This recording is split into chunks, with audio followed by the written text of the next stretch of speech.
Tonight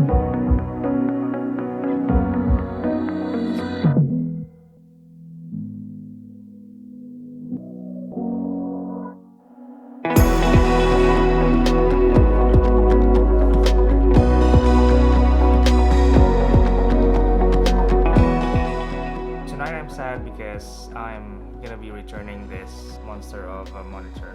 This is the Dell 49-inch monitor and I'm returning it tomorrow. Very sad day. Yeah, tonight I'm gonna say goodbye to my 49-inch Dell monitor right here. This Dell monitor is the Dell UltraSharp 49 curved monitor U4919DW. It's actually on sale right now on Dell. On the Dell website, it's $1,289. Original price of $1,619.99. So that's $300 savings right there. So I've had this monitor for a little over a year now. I am returning it tomorrow.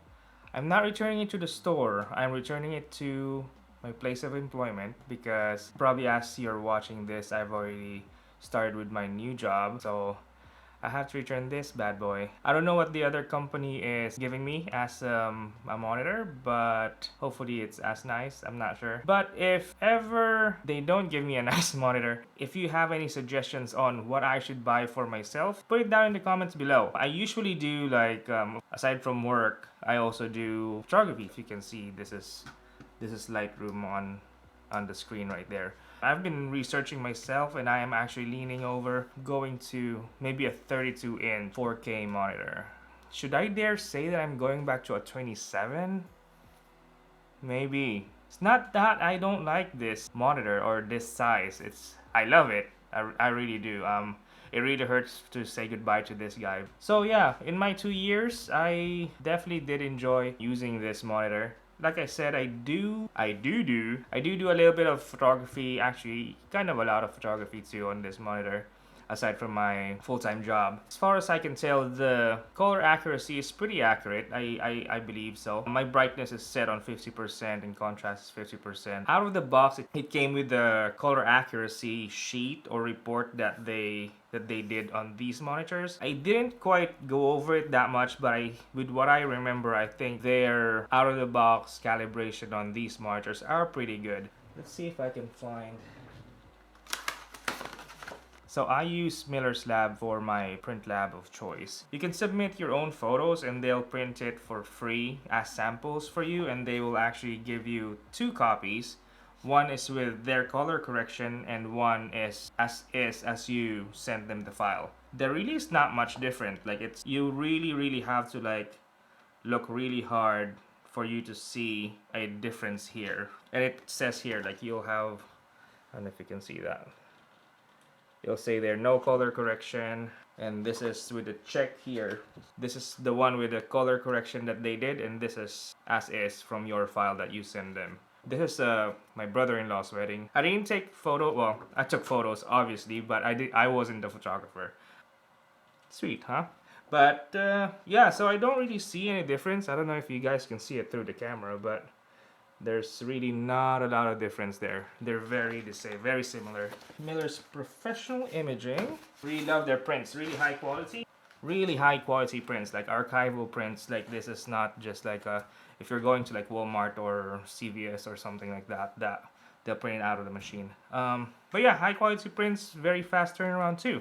I really like them. This is not sponsored, but I do like them. So imagine you have 2 27-inch monitors side by side. So that's this equivalent here. That's the equivalent of this guy, except you don't have the bezels where the 2 monitors meet. With my workflow, I really like my work in the middle, and I have like, you know, the peripherals on the side, like my email stuff. And if I get to like watch a video while I'm working on something, it's on the other side too. I think it's very ergonomic comparing to 2 27s or 2 monitors that you're like you're watching tennis or something. I know you can have one monitor like right in front of you and one on the other side. That would probably be my next setup that I'm thinking of doing, just in case I get a smaller monitor. I would definitely recommend to get a desk mount for this, because the stand that comes with it is both a pro and a con. It's huge. It's huge and heavy. I opted of getting a desk mount for it, like an arm. It's over on that side, kind of like offset on the side for me, and it's been up for like 2 years. It never dropped it. I got a Vivo. I'll put the details on that in the description below just so you guys know. The only problem that I'm seeing is it's slightly, just because probably of the weight of this monitor, it's slightly like kind of leaning forward a little bit, and it's kind of hard or kind of scary to like correct it. I guess you can. Yeah, I think that did that a little bit. But yeah, it is scary because it like creaks and stuff, and it's really not that bad, so I just like leave it that way. Also, this was like 2 years ago, so I can't really remember. I can't exactly remember how it went, but I remember attaching the Visa mount of the arm on the monitor. I had to be creative because it's not quite straightforward as you would expect or as you would hope. So fits, it's just you kind of need to like finagle it a little bit. Can't remember exactly, but just watch out if you guys are gonna do that. It still works great once it's there. You don't really like take it off and take it back on, take it off and take it back on, so that's okay. I'm gonna show you the desk stand. Like I said, it's very heavy. It's huge. See that? So I tape this is the like the back cover so I don't lose it. That's how it mounts at the back. It's like a really solid plate. And look at this base. Woo! For comparison, this is my 11-inch iPad Pro, and I don't know if I can hold this together. Yeah, that's the base. You can put it on top. 11-inch iPad Pro, that's the base. It really occupies a lot of space on your desk. My desk is a countertop from IKEA. It's about 25 inches deep, and yeah, it occupies a lot. This probably is about more than 6, probably 8, 9, 10, easy. Yeah, it's heavy. So tomorrow, I think I'm gonna return them. Like, I would not put them together to return. I'm gonna take this off, put it in the car. Put it in the car by itself and the stand on its own because it's heavy. I guess that's the con. It's very heavy and it occupies a lot of space on your desk. But then it is a pro because you can really depend on it. It will not fall over. It will not leave you hanging. Well, I guess it will leave you hanging. I have like a wireless charger for my phone here. I have my Bose Companion 5 volume and power controller underneath the monitor, so you can really utilize that space underneath your monitor if you don't have that stand. And it just looks cleaner too. I don't usually game, but if I do, I usually play StarCraft 2 and Counter-Strike, and that's it. I have a PlayStation 4 and I play like Red Dead Redemption 2 and Spider-Man right now, but yeah, on the PC, that's my go-to, StarCraft 2 and CSGO. I think you could really see my age there. Very classic games for my generation, I guess. With the 49-inch with StarCraft, I think I'm not really that hardcore of a player, so I don't really mind.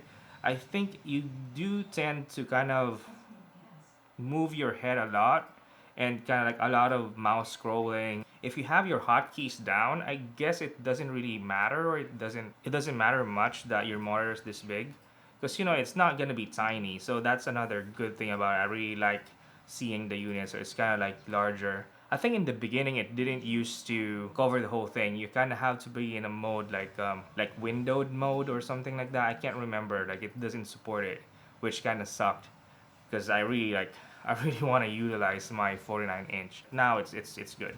Counter-Strike, I didn't really see any issue with it. It's pretty, I think it's still pretty immersive. I know there's the Samsung G9 that has a bigger, like a sharper curve on it, and you'll really, hello, I didn't call you Siri, so like with Counter-Strike, still pretty immersive. Maybe it's not as immersive as the Samsung G9 where the curve is like sharper or more prominent than this one. The curve here is a little more subtle, so there is a little bit more like turning in the head if you're like working with documents and stuff. But Counter-Strike, you kind of see in your peripheral, so it's kind of like still pretty immersive. I'm not a very good player, so if you are looking at this video, if I get to like put in the B-roll here, I think I die a lot. It also has picture-by-picture mode. I actually use this a lot with work. So I have my PC on one side and my Mac on the other side, my personal and my work. If I'm listening to music or watching you know, like a movie while I'm working.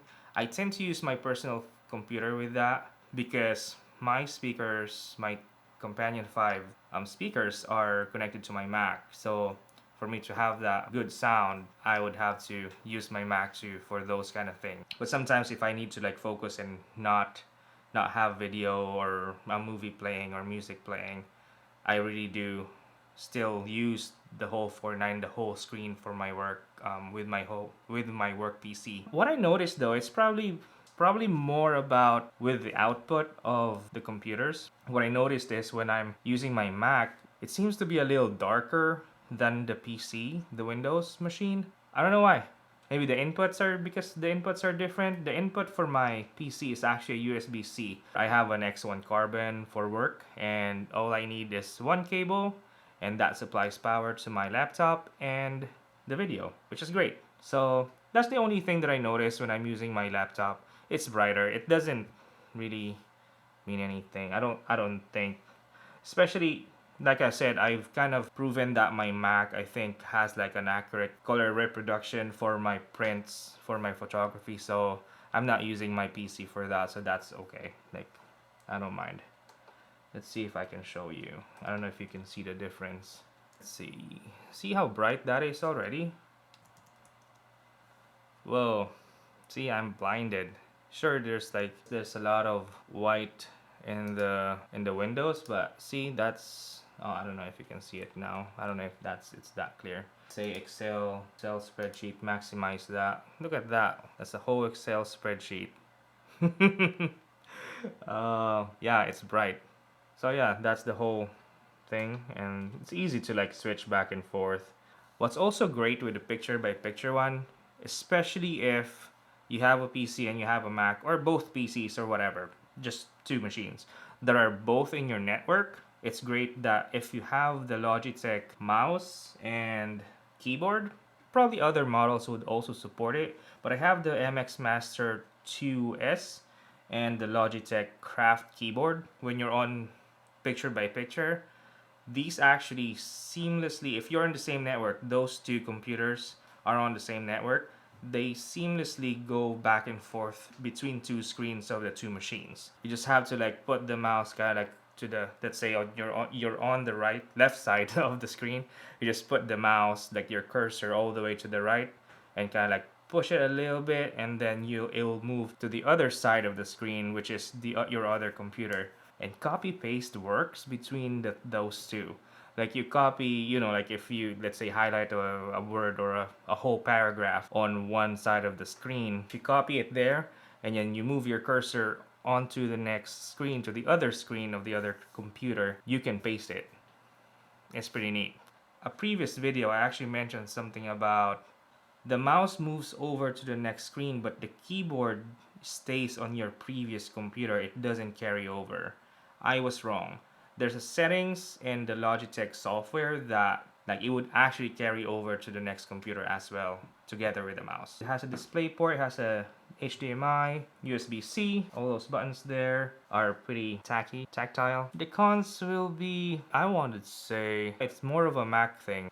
Let's say you're working at the middle of the screen, right? Let's say Photoshop. Do I have it open? I do. There's no image here right now, but let's say you're on Photoshop and you can't remember the hotkey for, let's say, Gaussian blur. So you would have to go all the way to the left corner of the screen. It's here, like it's far. But once once you got your hotkey locked down, then it's not a problem. But if you don't, I guess it's not too big of a deal, but it's just, oh, you have to go there. And then if you want to look up your Mac, like about this Mac stuff, like it's way up there. It's pretty far. But then again, I don't know. If you're used to it, I really didn't mind, but some people might find it annoying. But yeah, I think on Windows, at least it's on the window itself. So wherever you are in that window, it's easy to like accessing those menus. That's the only con that I can think of, really. I do find myself sometimes turning my chair and really like focusing on reading on one side sometimes. But it's not too bad. I mean, it's not a deal breaker. There you go. Not a deal breaker. Yeah, my brother from the Philippines actually spent some time with me on vacation. He got to work a little bit from home while on vacation. He's a mechanical engineer, so they sent him like these drawings of buildings, right? Do you really get the whole drawing and you're not like squinting? And also like, oh yeah, okay, so you would think, let's say you're editing videos in DaVinci Resolve, or that's what I use, or Premiere or whatever, you do get, you know, like a longer timeline. You get a really good length or real estate for that timeline. But sometimes there's a lot of dead space. If you're using the whole, let's say for Lightroom, if this is the whole screen, I have that. Even if you have the menus on the side, you have this void really, so it doesn't really make sense to occupy the whole screen for that. It's nice to see all your photos here at the bottom though. But yeah, so usually I just go as wide as I want, or as I can, that I'm utilizing my space, and then you get to have a couple of more windows on the side, on two sides actually of the application. I really am gonna miss this monitor. So like I said in the beginning, if you have any ideas or suggestions on monitors that I should buy, put it down in the comments below and let's have a conversation. Tell me why you guys think that's the best one. And if you're new to my channel, just like button and subscribe and all that fun stuff. Yeah, and I hope you have a good night. I'm ending this at night, so have a good night. Peace. Bye. Good morning. So it's time. Yeah.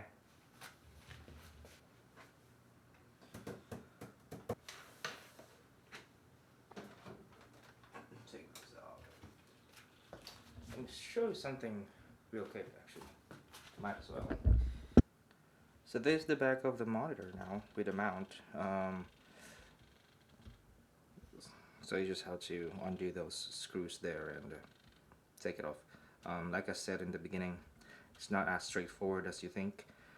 You would have to like finagle it through there to like mount it properly. It doesn't quite go in there right away.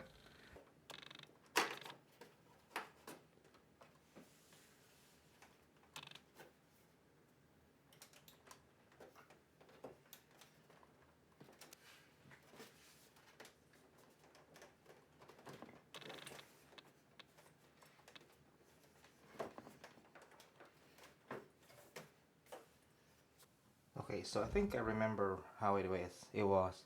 So technically you should be able to like put the plate while when you're installing the arm, you're supposed to be able to like put this plate on the monitor and just kind of slide it into the arm to join here. But because this piece, this plastic piece like hits this bottom of the monitor, so we can't quite do that.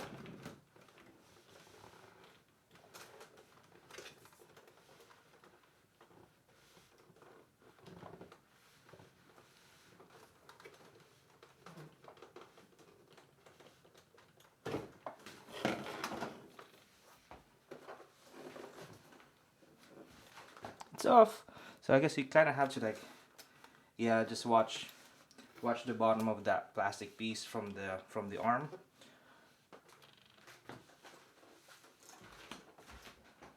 I guess I'm temporarily back to my old 27 here from Asus. I stole it from my wife's desk. Yeah, this will not work. It's, oh, hello. Colors are weird. I mean, maybe I'm just used to the big guy, but yeah. So please, if you have any suggestions on what I should get for myself as a monitor, I'm thinking of the Dell 32 4K, the LG Ergo 4K, maybe 32 or 27. I'm kind of leaning over the 32 inches. Those are the two that I can think of, and maybe an HP Z 32 4K. One or two of those. Let me know in the comments. See ya.